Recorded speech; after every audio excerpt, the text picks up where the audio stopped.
जे काम गर्नुभयो तपाईँलाई हार्दिक धन्यवाद छ। तर भविष्यमा यो जस्तै एउटा उ छ नि औद्योगिक पार्क शिलान्यास गरिएको छ।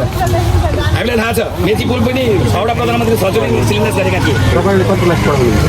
हजुर म त सानो टिचर सिनियर छु। कति क्लासमा पढाउनुहुन्छ? म 5 वर्षसम्मको टिचर हो। 5 वर्ष? हजुर। कतिजना पास हुन्छ वर्ष वार्षिक? केपीओलाई थाहा छ हजुर? होइन वार्षिक कति पास रेट कति? होइन हामीलाई भनिसक्यो प्रधानमन्त्री भएको बेलामा 52% फेल गर्ने भनेर हामी त ट्याग लागेको छ त। होइन अहिले चाहिँ कति तपाईँको मात्रै तपाईँ मेरोमा त हजुर लगभग 70 देखि 80% पास हुन्छ। तपाईँको 100% पास हुन कति समय लाग्छ? कति? लगभग म जस्तै टिचर जवाब नदिनु त्यस्तै हो। सुकुम्बासीको पूर्जा दिन त्यति नै बेर लाग्छ नि।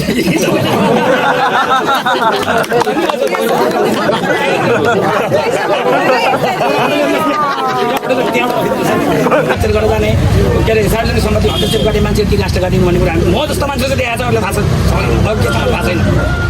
जे काम गर्नुभयो तपाईँलाई हार्दिक धन्यवाद छ। तर भविष्यमा यो जस्तै एउटा उ छ नि औद्योगिक पार्क शिलान्यास गरिएको छ। हामीलाई थाहा छ मेची पुल पनि 6वटा प्रधानमन्त्री सचिवले शिलान्यास गरेका थिए। तपाईँले कति क्लास पढाउनुहुन्छ?